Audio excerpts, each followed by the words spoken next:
Oh my Yeah. gosh, Missy, I wrote so many notes, but I think you may have written more.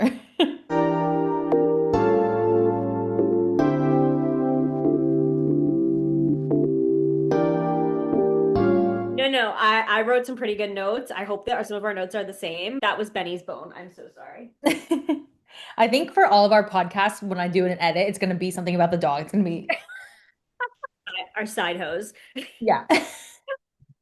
But I feel like we first need to say happy birthday, Paula! Oh my gosh. Woo, woo, woo. Thank you. Paula's It's been, birthday. And of course, there's a birthday in the movie that we're celebrating, that we're talking about today. yeah. Oh my gosh. I Yeah. thought that this movie had everything, had a little bit of everything. And so, I mean, I can't wait to get in. And how about I introduce, Okay. and then you can give the synopsis and the cast. Today's rom-com is, sorry, I felt like I needed a drum roll. Bridget Jones Diary.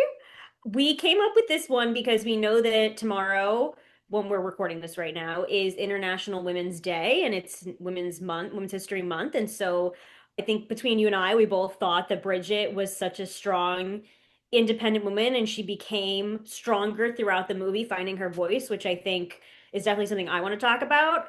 But I think this, as I was watching this movie, I noticed that there are so many things in other rom-coms that I love that came from this movie. So I'm really excited to talk about that. In my mind, I said this out loud, but I didn't say it. I feel like this was a foundational rom-com for other Mhm. rom-coms. With that, I think you should give us the synopsis and cast, actors, actresses.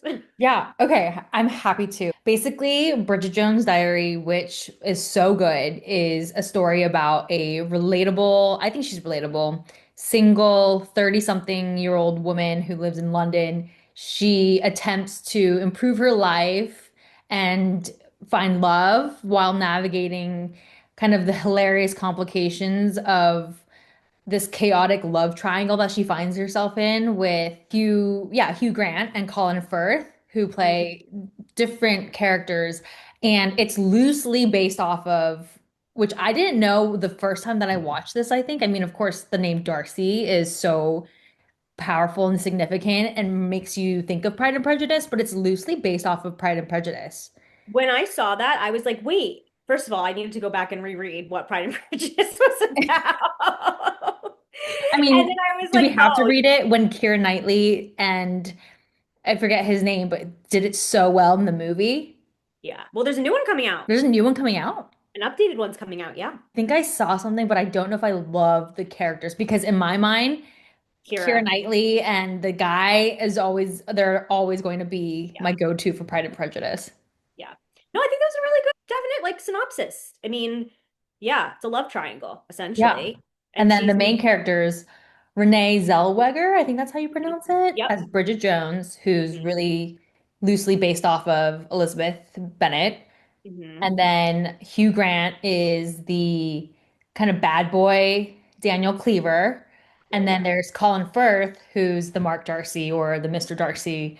And when I watch this now, and when I see how similar it is to the story of Pride and Prejudice, it makes a lot more sense. Okay. So I'm happy to dig into it, but I think when you know and you watch the movie knowing that it's loosely based off of Jane Austen's amazing book, which is so great for Women's History Month, I think you'll start to realize, oh, there's that in the beginning of the movie. She overhears something that he says, which is not really about her, and then she thinks that she has no chance with this guy, Mr. Darcy. Anyway, so yeah, that's kind of my synopsis and the main characters that are the best. I would love to ask our viewers, maybe we could put this in at the end or just like Yeah. on a little survey, like how many people did know that this was based on Pride and Prejudice? Because you and I didn't know that. And you No. and I are rom-com queens. So I wonder how many people knew that this was based. So I'm super excited to find out if other people knew this. Yeah, yeah, 100%. So I think the reason why we thought this movie would be so great for national, I mean, not, I keep saying national because every holiday in my mind is a national. Well, I think it's National Women's History Month, but it's tomorrow's International Women's Day. Either Okay, way, okay. we're celebrating being female and being fabulous. So Yeah. Yeah. So I think the reason why we chose this is because she is, first of all, even for this time, this is something that I wrote down, is that even for the time that the movie came out, her character is 30 something years old, which is Mhm. quite aged for even not now, it'd be average now, but for the time that the movie came out, Yeah. 30-year-old something single is definitely, I think, this exaggerated point about how Bridget did not need, any guy and was really strong about being a feminist on her own, which I just thought was interesting. I don't know if you noticed that in the very beginning when they talk about how she's 30 something years old. I mean, just was, what I noticed consistently throughout the movie is three things. She's single and 30. Yeah. Like her time clock is ticking. Second, the fact that she's overweight, which I know she keeps track of in her diary, which that's another point I want to get to. And then the third thing, this whole smoking, drinking, kind of like unwoman ladylike, persona that's not going to get her, her husband one day. Just like Okay. crazy to me. But the weight thing is a huge issue to me because back then I understand like heroin chic was like the body style. Like everyone was skinny and like, 00, America's Next Top Model. I mean, this movie came out in like 2001. So we're talking like early 2000s. Everything was super skinny. So for the time period, I understand why her character may be portrayed or came off as fat or wanted to lose weight. But 2026, she is a healthy, gorgeous woman. I mean, when she wears the Playboy bunny costume, I am like, hello, sweetheart. Like, show up and look good. Like, she Yeah. looks great. So that was an ick that I had that I feel like didn't age well, but I have to remind myself that for the time period that was, she would have been considered heavier. Yeah. No, that's really interesting that you bring that up and as one of your top three things that you noticed because I think I noticed it too, but I maybe because she as a character was just so confident in her own body. I mean, yes, she would say, all these things that she has to lose weight or whatever, but I still feel as if she was confident. And I think that goes Oh, back to Renee. So I think it's definitely something to call out, and I'm so glad that you did. But I also think that Renee Zellweger, I wonder if she did this consciously to mhm. play this character. I think she was just so confident in her body. So I really liked, I think one of the things I wrote down about Bridget was just how confident she is. I mean, and she's so funny in that she doesn't really do what she says she's going to do. There was this one scene where she was like, okay, I'm going to start dressing more proper. And then literally the next day, she shows up at the work office to impress Hugh's character by wearing literally a black bra and the I wrote this down too. oh I'm my so gosh. Do you know what I'm mean. talking? So I love how she as a character was just so confident in her own skin, even though she was saying all these things. Which I also, last point is I think we kind of do that today, or at least I do, where I say, okay, I'm gonna go to the gym or whatever tomorrow, and then I totally put it off because yeah, maybe it's not that high of a priority for me. So I don't know. I just really liked how she, as a character, was very put together, even though she didn't think that she was put together or didn't say she was.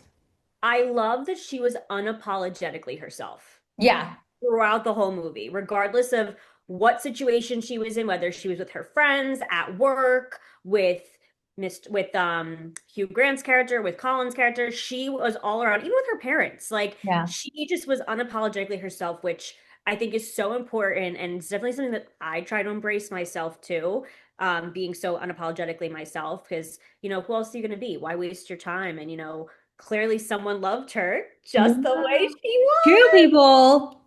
Two people, Two yes. really hot people, but it doesn't even Yeah. matter if you're hot. I really liked how I don't even know if the first time I watched this, I thought Mark Darcy was hot, but Hmm. I did think that his persona was really admirable because you know how you just said that she was unapologetically herself. And I think that that's so true. But I think that she showed moments because we're all human. There were, I think, parts where she was extra vulnerable in front of Mr. Darcy. I think when Hmm. she said when he goes down after the dinner to try and stop her and tell her for the first time, and she's, why would you like me? And she was almost downgrading herself. But I liked his character and how he said, well, don't downgrade yourself. I like you exactly the way you are. He almost was like, stop, I'm going to stop you right there. And was Yeah. like, no, no, these are all things that I like about you. Yeah. Uh, what I really love, and I think this is such a key element to any rom-com, is the plot. Not only was it like, you know, a three, it was, two people fighting over one person. Like, obviously now is 2026, things have evolved. We have very, same-sex couples. So I don't want to say two boys fighting over a girl or a girl two fighting over boys. I want to gender inclusive and, Yeah. everything. But for this movie, it was so typical where you have two men fighting over a woman, and of course they have history. One, and then of course you get the big at the end fight in the streets, which was just so comical and ridiculous. I couldn't honestly get through that without laughing because it just was so funny. But I love how Hugh Grant's character is like, as we would call today, the fuck boy. Yeah. And Colin's character was so sweet and so nice, but you still kind of don't like him because at first he insults Bridget. He kind of looks at Bridget like, ugh. But then you start to love his character because you realize he really is a good person. He just is so emotionally damaged. So I just love the I guess trifecta of all of Yeah. them and how all of them work together. It just I initially when I wrote literally on my thing, young Hugh Grant with like the heart eye emoji. Yeah. Holy shit. Oh my God. And especially the scene where he falls into the water and he Mm. pops out and like there's the limp cigarette hanging out of his mouth. I'm like, oh my God. Swoon. I was Yeah. done. Yeah, I I was like, agree. this is Okay, so wait, Missy, have you ever been, okay, I just want to know how realistic is a love triangle? Have you ever been a part of a love triangle? Because it's always, you mentioned how love triangles are, I mean, when I think about rom-coms, often there is a love triangle, Mhm. but I don't know how realistic a love triangle is. I think it depends on the type of love triangle, which I know now we're getting really specific here. But for me, I've been in a love triangle where it's two guys. Both of them were considered my best guy friends, and they both liked me, but I didn't like them because I just thought that they were my friends. So would that be considered a love triangle because they both, liked me, but I was stuck in like the friend zone area where no, we want to be with her. And then they both were like, but one of us has to pick. And so but then there's Yeah, that's a also love triangle. that's totally a love triangle. But then your favorite rom-com is based on a freaking love triangle, something borrowed. No, no, no, I know. I know that the fake ones are, Oh, you mean like in real, like, do you know anyone in a real life yeah, love triangle? I'm so, I don't know if I've ever been a part of a love triangle. I don't know if you can consider, there was definitely a time when I didn't know which person that I wanted to like more, or there were qualities of both people that I liked, but I think I always knew who I liked Okay, but the fact more. that there was two options and you're Yeah, in is them, that a love triangle? there's three. You're a love triangle. It's a love triangle. I just had to ask you that I because think if three characters, there's a decision, it's a love triangle. as long as there are three and you made a triangle, it's fine. I mean, we could get into squares and hexagons, but Yeah, we'll with stick with triangles. Bachelor, Bachelorette. Okay, okay, wait, Missy. I know it's gonna be really hard, but I did want to ask you this question. Oh God. What is your, I'm not even gonna say one because that's too hard. What are your three top moments? And just so you know, I have 14 top moments where this is gold, but what are your top three favorite moments? If anybody who hasn't watched Bridget Jones' Diary, I mean, what are your top three moments that really sell this movie? For me, ooh, I didn't really expect that they would give me this one, but one that I really did love, and obviously it's at the end, which I really need to talk to you about this ending because I was very confused by something, but I love the little gesture at the end when he puts his jacket around her when she's like her butt's hanging out in the cold. Yeah, I don't know, I just side note just really love that. That melted my heart. That was like one of my favorite moments. pun Um intended. I also, okay, so I really enjoyed the Playboy bunny showing up scene. I thought Mm. that was really great. That was one Okay, of my thank you favorite for scenes. mentioning that so that I don't have to. So you count. I do have some other thoughts on that though. So, Okay, no, let's just get into it. okay, so my thoughts on that, first of all, is, and I think this is something I wanted to mention in the beginning before we started, we need to note that this movie takes place in the UK. So there are a lot of things that like, or words that I'm like sitting there listening to them say, and I'm like, wait, we don't call that in the US. So Oh this yeah, yeah, yeah. this whole party, what was it called? Vickers and, tarts and Vickers. Wouldn't it just be like whores in Yeah, America? yeah, yeah, yeah. Yeah, I guess I didn't pay too much attention to that Because because essentially it's prostitutes and a vicar is a priest. oh, I didn't even pay attention to it. But I So because I could just tell that it was something that it was a very English thing. yeah, but I was like, what are they calling this party again? Because I was very into this. And then also another movie reference that, like I said, this was a foundational movie. Reese Witherspoon in Legally Blonde shows up to the same kind of costume party dressed as a Playboy bunny, being teased that like it wasn't a costume party, and she looks hot as hell as well. Oh my gosh, that's so right. I Yeah. wonder, I don't know which movie came first, but that's interesting. Ours came first. I looked this up. Or not ours. Bridget Jones Diary came first, then Legally Blonde. So I thought that was really awesome how like that it literally I thought it came from that. So that was what I wanted to mention about that. Another scene that I really loved was the weekend getaway scene. Oh yeah. Like there are glimpses, like I like seeing Mark Darcy super jealous Yeah. over. Yeah. Um, and then I really enjoyed just the whole way that weekend unraveled. And then after they have that night where she says, I love you, the next morning he's dressed and ready to go. Sorry, I have to go. And she's like, "And a Sunday." Yeah, yeah, yeah. That weekend scene, I'm just gonna say two things to Yeah. count it as your three so that I don't have to recount it. But Yeah. I think this was part of it when Hugh Grant goes, of course you did, you dirty bitch. I thought that was such a funny scene. And Yeah. then and then I also really liked how when she shows up, she doesn't know that her hair after the convertible ride is so crazy, and she shows up to Mr. Darcy and it just adds on to the fact that Mr. Darcy still likes her for who she is. Yes.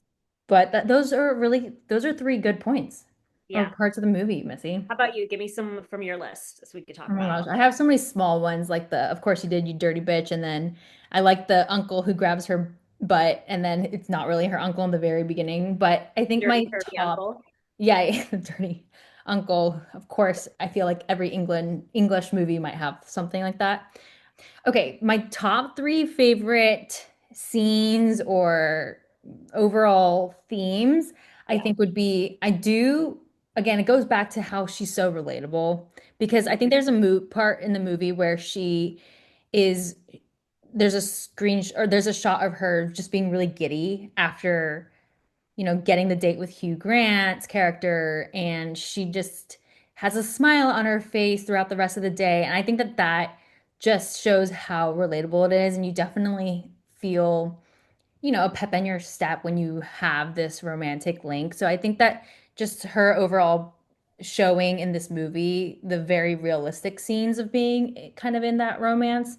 And then I do think that I really enjoyed because this podcast is about Women's History Month and women uplifting each other. When she basically she doesn't want it anymore from Hugh, and all the ladies in the work office clap for Yes. her. Her And coworker who she hates and despises, who's always giving her dirty looks, comes up, well, no, I want to be here. She comes up like next to her and is like, no, I'm going to be here for this. yeah, And like, yeah, yeah. her up. And she Yeah. stands up for her. Yeah. And I really like that scene. I don't think I noticed how powerful it was the first time I watched it, but now I really liked how they included that part and she does kind of stand up against Hugh's character. So I really liked that scene. And then I really liked the scene of, oh gosh, the last one. Ooh, I think that the just this the general office romance, I think Mhm. was just really nice to see. I don't know if we have it as much anymore because so much of a lot of people might be in a remote job or something, but I do like this idea of having this office Romance. romance. And I liked how they had an office Christmas party or any holiday party now, but I really liked how that's just very nostalgic, I think, that not many people appreciate now. But those are Mhm. the three kind of scenes that I really liked. I like those too. I mentioned that in my thing, in my notes that I love that. Bridget is basically living the situationship that we all Yeah. live, falling for the fuck boy. He's super sweet. He takes her out on dates and oh, sorry, I have to go. Or like he's embarrassed to kind of like take her out in public and then like is casually seeing someone else but doesn't tell her. But she's still like going through all the motions, enjoying the bliss of like falling in love Yeah. and like, falling hard and then, reeling back. And I what really bothered me too, but as the audience, we know this, Bridget doesn't know it, is I hated during that fight scene when she goes and defends him. Every Yeah. single time when she goes to defend Hugh Grant's character, and it's like, Bridget, you're a smart woman. Come on. Yeah. Look at his track record, especially after she caught him with the New York executive woman who said, I thought she was skinny, which that was another thing that pissed me off Yeah. when she walked in on her. Like, come on, Bridget, you're a smart woman. Yeah. You That know did, better. that You scene you was, you know better. Come on. And then she had to wait until the very end when her mom reveals, like, oh, I'm surprised that on Christmas, he still celebrates because, like, his best friend stole his wife. And then then she finds out, and it's like, Bridget, you're a smart woman. yeah. That bothered me a little bit that it took her that long to realize it. But I forget where I was going with my tangent there. No, no, no. Yeah. I mean, I think my next question for you is going to be if you could change one, either theme or scene in the movie, what would it have been? So, I know exactly what I would do. okay, what would you change? And this is my question that I have for you, where I was like, I'm confused on the ending. So at the end, he comes over, makes like to make up with her, and is like, comes in and she's like, I want to get ready for you. And he looks in the diary and he Yeah. sees all of those terrible things that she wrote in the diary, Yeah. right? And then that makes him want to go out and buy her a new diary. Yeah. I don't understand. I think it's because he knows, at least in the Pride and Prejudice movie with Keira Knightley, it's very where Okay. he knows that he's this difficult character, but she has this misconception of him. So I think he's trying to say, you have this wrong idea of me, but I want to start showing you all of the good things about me. But Mm. yeah, I was kind of confused too because if Like if I, I was in that position, I saw if I was Mark Darcy, I'd be pissed and I'd just get up and fucking leave. yeah, especially after you guys reconnected and she had Yeah. apologized to you once. Or I would have confronted her right then and there. I don't understand how that realization elicits oh, I'm going to go walk in the snow and buy her a new diary. I mean, Yeah, I get it in a sense because the whole point of it is it's Bridget Jones' diary. We're learning about her life and her relationship through her diary entries. So I get it, new chapter, new man, like especially at the end when it says the end and then it crosses it out and says the beginning. I totally get that, but that was a little confusing for me. So I would have maybe made that a little bit clearer, figured out that scene a little bit.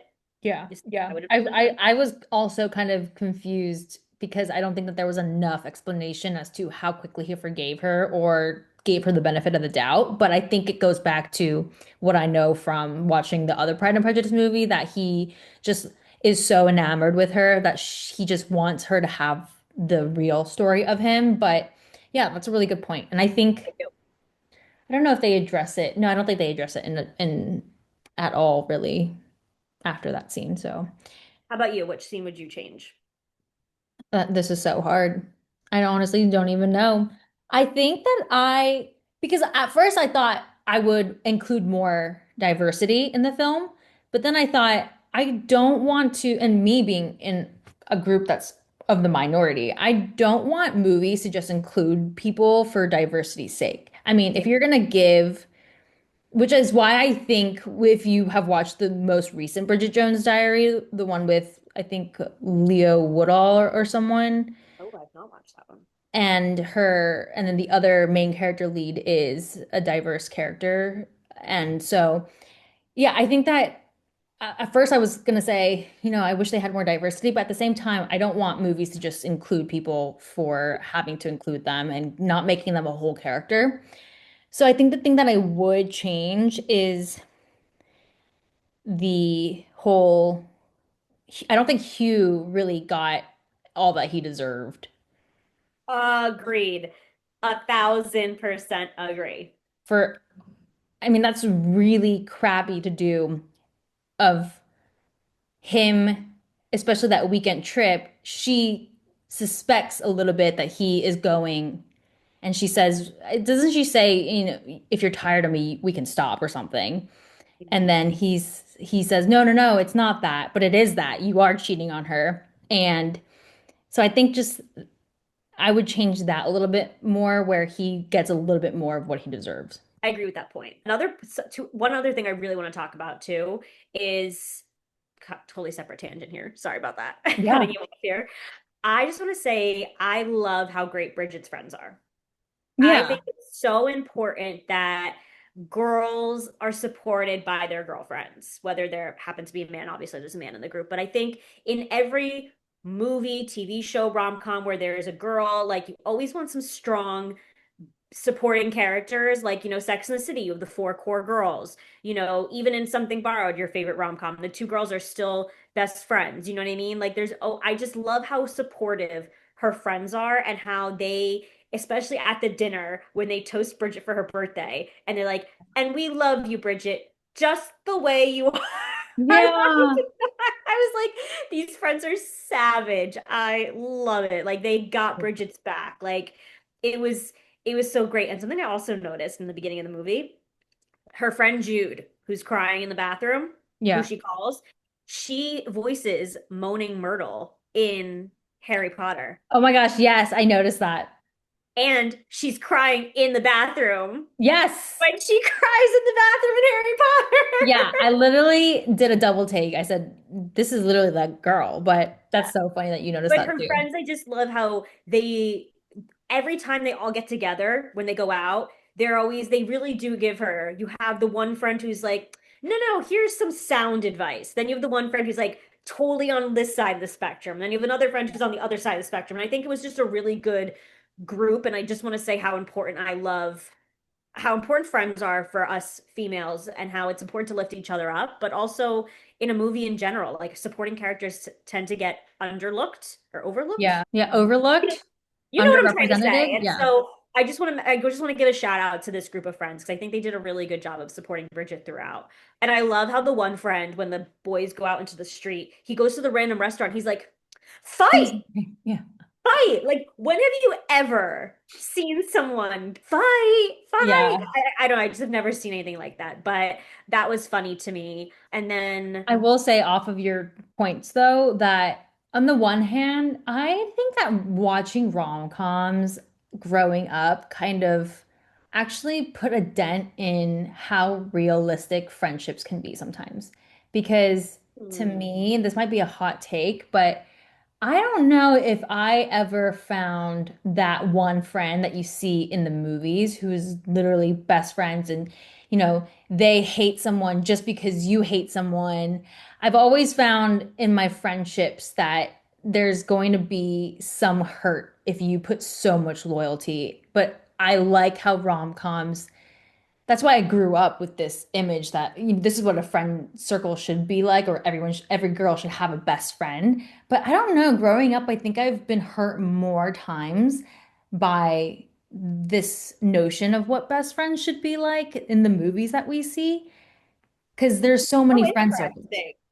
I don't know. No, no, That's I just, really, I love that point because now that I'm thinking about it, in high school, I mean, I had a best friend in high school, but like I still floated around and had other friends, but I don't feel like I had that undivided loyalty that I'm talking about now. Whereas I yeah, feel like now, as a almost 30-year-old woman, my best friend, I definitely have that one friend that's ride or die. But when I was living in the city in college, I didn't feel like I had a group of friends that, like in Sex and the City or like in yeah, Diary. So I get what you're saying. I think that's a really good thing to bring up, especially because when we look at these rom-coms, we're mainly looking at it from like I guess the love and romance, relationship perspective. But at the end of the day, your relationship with your friends is just as important as your relationship with yeah.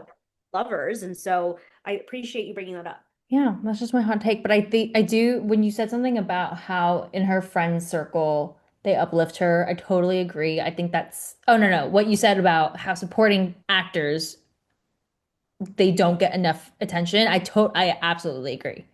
Mhm. Because they make the movie. In Korean dramas, there's always a second pair Mhm. that I think that people like watching more than the actual lead sometimes. People enjoy watching in these Korean dramas. It's the thing. The supporting characters love thing. But anyway, so we have 7 minutes left. One of the reasons why people should really watch this movie is because it just goes to show how you live your life and you're constantly wanting love, even though you swear off love or whatever. And I think that that's just so interesting how rom-coms get that part right, Yeah. even though we swear off love. I love that this movie, and I know this is something we talked about in our first episode about, whether these rom-coms age well. I think this rom-com ages so well because there are so many moments where you can go to it and be like, okay, well, for example, when she checks her voicemail to see if Daniel's called her, that's like the modern, checking your Yeah. Instagram DMs or checking Snapchat. You know what I mean? Like it's just very relatable in the same sense of that yearning and wanting to feel needed and, be checked in on. And, I think this rom-com does a great job of, especially with Bridget as this lead, showing you what it's like to be a vulnerable 30-year-old woman who's just out here looking for love, but also is just trying to figure herself out and, be confident in herself. I love though that because I feel like in other rom-coms, like, She's the Man or, other ones, the female's always changing herself for the Hmm. man. Hmm. Bridget does not change herself. And I think that is super, super important and something that in light of Women's History Month, like we should embrace. And I think that's really why I wanted to choose this one for this month because she is herself. She's a successful career woman. She even after she decides to leave the newspaper or the publishing house because of Hugh Grant, she goes out and gets another job, A better job. a better job. And when they ask her why she's looking for another job at the end, at the one that she ends up getting, she's like, "Well, my boss and I kind of were in a relationship." And she Yeah. gets the job, like she's honest. And so I just really like how this rom-com is very relatable and ages well, and it's very empowering for any female to watch. Yeah, yeah. And then I guess the last thing I will say about this movie is it just goes back to the genius story of Pride and Prejudice and Jane Austen. I mean, we talked about friends and supporting characters, but I don't think we also talked about how her family is just so great and supportive. The crazy mom who's still supportive of her crazy daughter, but also the dad who misses his ex-wife and I'm glad you mentioned that because I was going to mention this in my notes, but we didn't really have, I know we don't have a lot of time to talk about it. In the background of Bridget's love search and quest is her mom's search for herself. It's almost like her and her mom dad. is living through her because her mom says in the beginning, like, I feel like I'm not a person. I'm just his wife. And like Yeah. the whole reason why she leaves the husband is because she wants to find herself. And then she goes to find herself, but she finds herself with another man and realizes he really is the person for me. And life isn't greener on the other side. But I think in the one scene where they're at the infomercial, she says to Bridget, you're doing the right thing. Like you're going out and you get to, live your life. And so I really liked the The mirrored, yeah, the yes, mirrored kind of. yes, the decades difference of like how women are perceived. And at the end of the day, Bridget goes to the right guy. Her mom comes back to her dad. Like Yeah. nice guys always win. Yeah, wait, that's so true. And I think that's an add-on from Jane Austen's tale, which I think just goes to show how much care was put into this movie. And I just love clever movies that get little moments right, fill in all the little quiet moments. I mean, the fact that I wrote this one scene too, but I love movies that have these little go back moments when they were at the dinner. And remember, she asked the guy, where's the bathroom? And then Hugh Grant comes back 2 minutes later and asks the same dude, where's the bathroom? And I thought that was just a comic moment where the writers probably got that really right because you have to keep watching the movie to be able to pick up on those little things. But yeah, I just really like how the family was so supportive. Even the when she shows up as the crazy bunny the sexy bunny, her aunt also didn't get the memo or whatever, and she supports each other or they support each other. So I don't know. I thought that this movie was just a really wholesome.